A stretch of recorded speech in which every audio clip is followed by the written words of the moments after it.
el tema de universidad, de colonización, pensamiento, trabajadores, trabajo, proceso revolucionario. Yo voy a empezar por algo que creo que nos interesa a todos. Nos interesa a todos como especie, vivir. Todas las especies tienen necesidad de vivir como especie. Nosotros también, a pesar de que hoy haya o existan intenciones de ir en contra de eso, de sectores transnacionales, imperiales.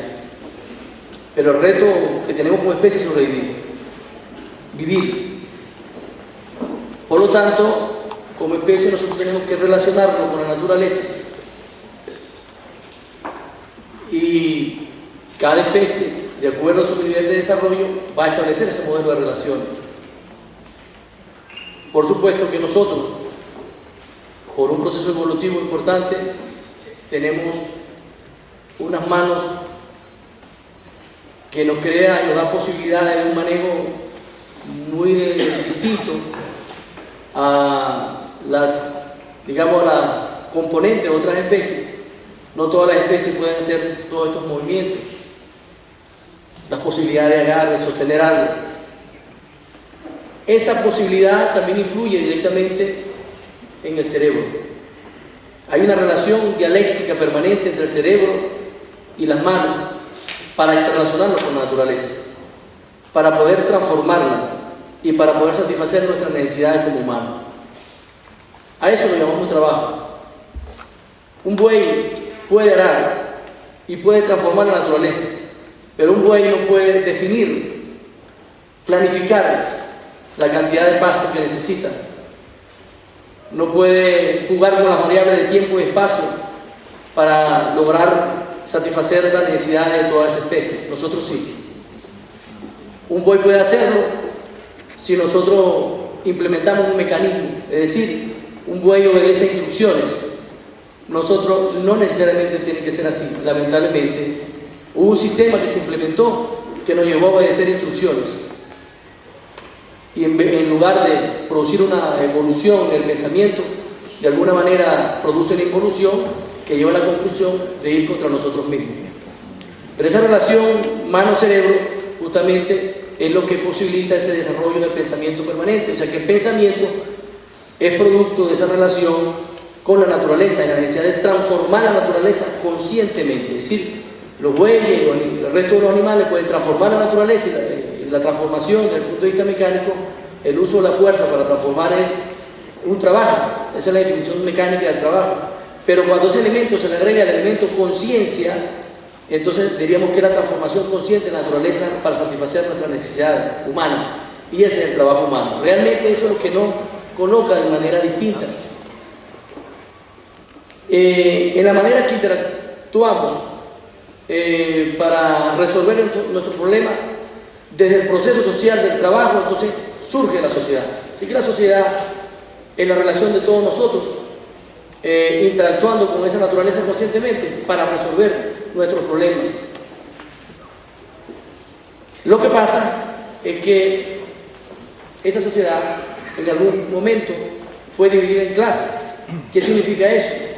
Que un grupo de individuos se empezaron a apoderar del trabajo de otros.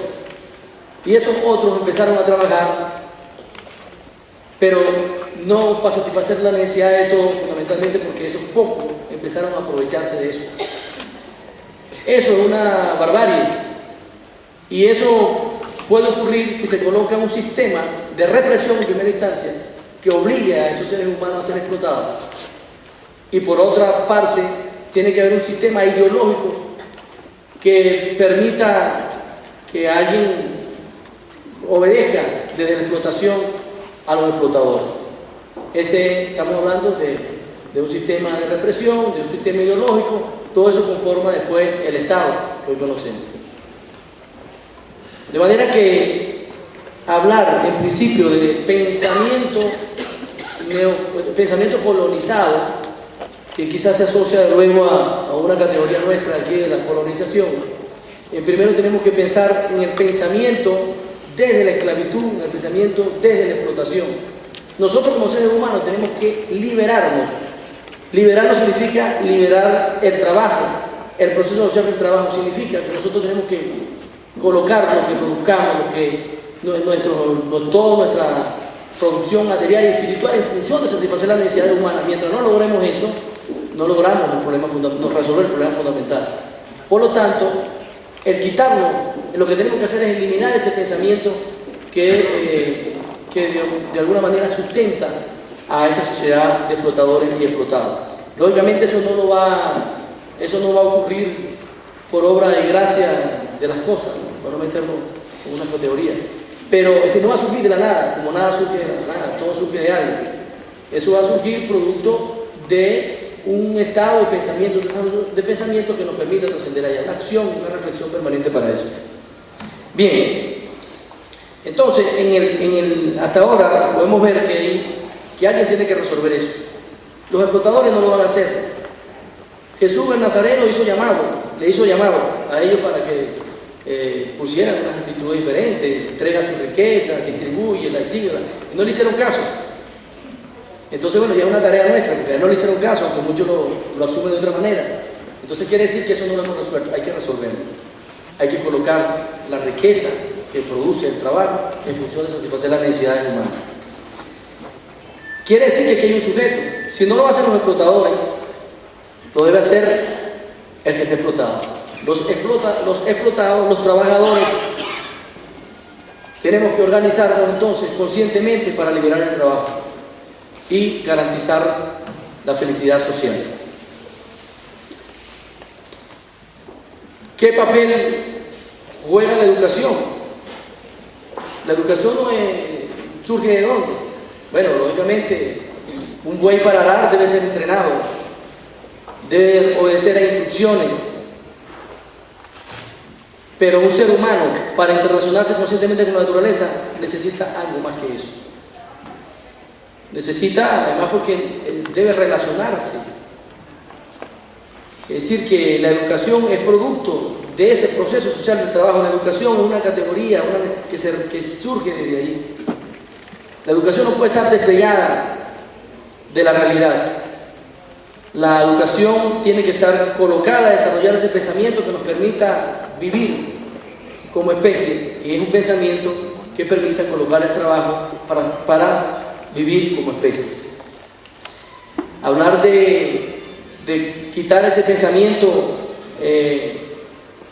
justamente desde la opresión en primera instancia, es hablar entonces de construir un sistema de educación que se vincule a la necesidad como seres humanos que tenemos de construir una sociedad de igualdad, de justicia, en una relación armónica con la naturaleza, porque además somos parte de ella, y que nos permita construir esa sociedad que nosotros hemos llamado la sociedad socialista. Pero aquí en nuestras tierras, en 1498, nosotros antes de ese año teníamos nuestras propias decisiones, teníamos nuestras propias creencias, resolvíamos nuestros problemas como una especie por acá, con nuestras preocupaciones y nuestras inquietudes. No andábamos buscando a nadie que nos interviniera de esa naturaleza.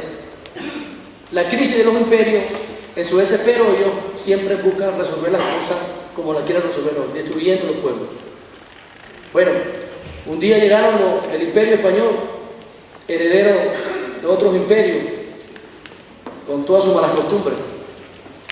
Y de repente nosotros, una vez que estábamos acostumbrados a decidir nuestro propio destino, amanecimos extrayendo perlas, oro, sin decidirlo, sin planificarlo, sin pensarlo. Y cuando nos opusimos, bueno, fuimos masacrados. Así se impone un pensamiento. Y de repente aparecimos con unas creencias distintas. Dejamos de creer en la luna, que la veíamos todos los días. Dejamos de creer en el sol, que lo veíamos todos los días, por creer en cosas que lo vemos todos los días. Entonces, lógicamente hay otro pensamiento ahí. Dejamos de ser dejamos de satisfacer nuestras necesidades de acuerdo a nuestros modelos de desarrollo para obedecer a otras necesidades. Eso tiene que ser con un pensamiento distinto. Pero en 1908, aquí se llegó también la industrialización petrolera, ya ahora con otro imperio, con los imperios, las transnacionales, que tienen su territorio fundamentalmente en el territorio norteamericano, pero que pudieran mudarse, ¿no? Y igualmente, que cuando veníamos ya recuperando un sistema productivo agrícola, ese proceso volvió a trastocar nuestro nivel de desarrollo, recibimos otro impacto profundo. Y lógicamente, el trabajo volvió otra vez a satisfacer las necesidades de esos imperios, a construir nuevos modelos de relaciones con los campamentos petroleros, hábitos, costumbres, creencias. Y hay un sistema educativo que tiene que soportar eso desde el imperio español, después del imperio norteamericano, porque la educación es el instrumento que utiliza la clase dominante para mantener su poder. Queda en nosotros demostrar que la educación es para otra cosa, como lo estamos haciendo en la Revolución Bolivariana. Pero fundamentalmente ahí están sembrados esos valores. ¿Qué pasa? Bueno, ahí sí, cuando hablamos de pensamiento colonizado en nuestras tierras, hablamos de que todo aquel que piensa en favor de los intereses de la clase explotadora, todo aquel que pensó en aquel momento en los intereses del imperio español, todo aquel que piense en los intereses del imperio norteamericano, bueno, es un colonizado, tiene un pensamiento colonizado. ¿Cómo sacar eso de nosotros, de todos, para pensar realmente en nuestros propios intereses y lograr esa sociedad justa y amante de la paz que se coloca en la Revolución Bolivariana? Ahí está el reto, sobre todo aquí en Venezuela, que en Venezuela se estableció siguiendo un sistema que a veces llamarlo capitalista es como darle un valor, una sobredimensión. Aquí el capitalismo explota el trabajo y vive de la explotación y maximiza sus ganancias. Aquí se desarrolló fue un rentismo parasitario que no tiene nada que ver con eso. Por lo tanto, nosotros tenemos el reto de pasar, hay revoluciones que pasaron del feudalismo al socialismo. Nosotros tenemos que pasar nada más y nada menos que del parasitismo rentista al socialismo. Ese es el reto que nos dejó el comandante Chávez y que lo vamos a cumplir sin duda alguna. Tenemos que hacerlo.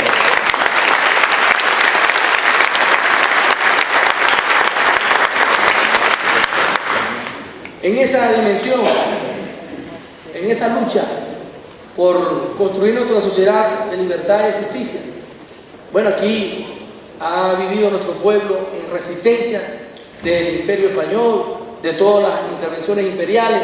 Pasamos por y seguiremos en esa resistencia, como estaba narrada, en esa lucha permanente hasta lograr nuestro objetivo. Bueno, en lo más reciente, nuestro comandante Chávez inicia la Revolución Bolivariana, y la Revolución Bolivariana se plantea justamente romper con ese pensamiento y pensar en nosotros como especie, como pueblo, como sociedad. Y cuando el presidente Chávez plantea construir una nueva sociedad, plantea construir un nuevo modelo de educación que permita romper con esa hegemonía de la explotación, de la opresión, de la colonización. Entonces, si nosotros estamos hoy hablando de eso, tenemos que hacer un acto de negación, es decir, hacer un proceso de autocrítica permanente, es decir, no validarnos, porque validarnos y quedarnos así como que no hay que cambiar, se queda uno en la misma categoría. Tenemos que ser muy críticos, escucharnos con todos los puntos de vista, sobre todo esos compañeros y compañeras que nunca fueron a nuestras escuelas, que nunca fueron a las universidades. Ellos tienen pensamiento, tenían unas expresiones distintas. Mi abuela nunca fue mi abuela siempre decía, nos criticaba cuando alguien decía una palabra incorrecta, cuando alguien se portaba mal, decía, usted no fue a la escuela. Pero ella nunca fue a la escuela. Ella pensaba en la escuela otra cosa, que seguro se hubiera decepcionado, se hubiera ido. Pero yo creo que yo tenía otra situación. Eso hay que escucharlo. Cuando se habla del pensamiento popular, cuando se habla de construir el modelo nuestro, hay que escucharnos todos y todas, todos y todas, sin distinción de academia, de grado. No se trata de eso, se trata de reconocernos como especie, para vivir como especie. Si nosotros no damos ese salto, estamos haciendo algo contra natura que no hacen las demás especies. Bien, en ese proceso de liberación que se establece en la Revolución Bolivariana, bueno, aquí los contrarios tienen que reaccionar, es normal, y hay un poco, bueno, de complicaciones. Para nosotros hay dos tipos de pensamientos, de lo que nosotros hemos evaluado en nuestro debate en la Universidad de los Trabajadores. Para nosotros no hay tantos, para nosotros hay un pensamiento de la explotación y un pensamiento del explotador, ¿verdad? Tú piensas para un interés o para otro. Para nosotros puede haber diversidad de criterios en un pensamiento. Nosotros tenemos que adoptar uno. Nosotros tenemos que adoptar uno, el que nos permita vivir como especie. Y ahí echamos a andar la diversidad de criterios.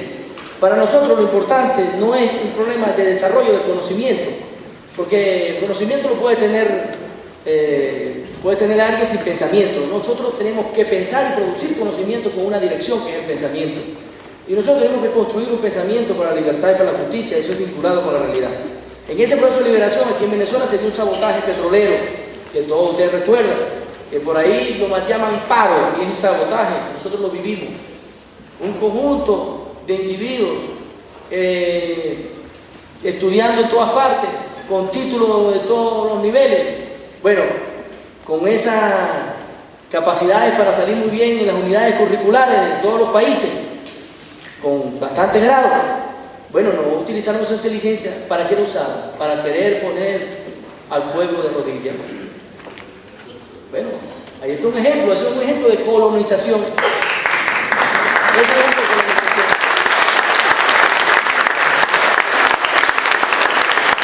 ejemplo de no colonización. Es lo mismo que hicieron nuestros indígenas, lo que hicimos también ahí. Como trabajadores nos unimos con las comunidades organizadas, con las Fuerzas Armadas Bolivarianas, que ya la habíamos, digamos, unificado después que derrotamos el 11 de abril a los golpistas. Esa triangulación perfecta, Fuerza Armada Bolivariana, comunidades organizadas y poder de la clase trabajadora, que sigue siendo la fórmula perfecta para resolver los problemas de esta coyuntura. Bueno, derrotamos el imperio. Entonces, bueno, en esa dinámica nos demostró que teníamos que construir otra cosa, que teníamos que asumir otro tipo de pensamiento, que teníamos que organizarnos de otra manera. Y no nos dio por organizar una escuela, porque todo el mundo dice que si los niños, con los niños se trabaja, entonces forman los hombres nuevos y resuelven el problema. Jesús el Nazareno dijo, hágase niño a todos, no dijo que todos los niños nada más. Y es porque es algo impensable que tú puedas formar niños sin los adultos y sin la interacción de la sociedad completa, ¿no? Entonces pone la cuestión así como metafísica. Pero nosotros llegamos a la conclusión de que hay unos que forman a otros y que son los que reproducen los intereses de otros. Y esas son las universidades. Las universidades, en una sociedad dividida en clases, son el instrumento, uno de los instrumentos de un sistema, de uno de los sistemas del Estado. Con esto digo, porque hay una insistencia como que la universidad es el fin en sí mismo. No, el fin es la vida como especie. Entonces fíjate la categoría que están las cosas.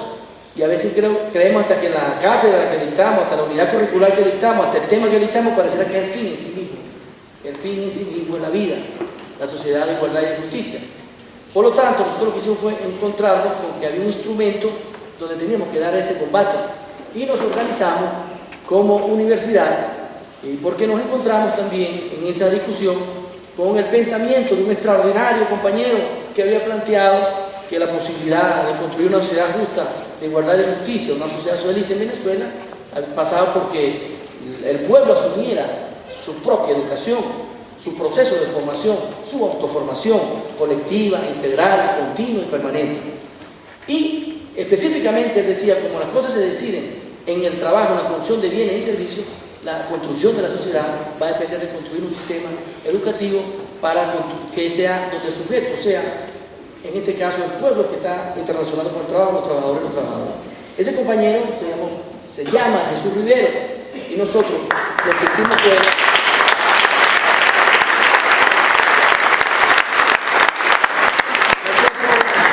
fue, a partir del debate, nos encontramos con el pensamiento de Jesús Rivero, que inicialmente la universidad se llamaba Universidad Bolivariana de Trabajadores, pero Jesús Rivero se nos fue en esa, bueno, físicamente, ¿no? Se nos fue, o se transformó físicamente, porque no se va todo el mundo físicamente, tampoco, hay una transformación física también, ¿no? La materia no se crea ni se destruye, se transforma. Entonces quiere decir que todo sigue y todo se mueve. Por lo tanto, agarramos el pensamiento de Jesús Rivero y le llevamos a nuestra Universidad Bolivariana de Trabajadores y le pusimos, para cumplir el legado, ese pensamiento de él, que es el pensamiento de Chávez a la vez, la Universidad Bolivariana de Trabajadores de Jesús Rivero. ¿Para qué? Para tres cosas fundamentalmente.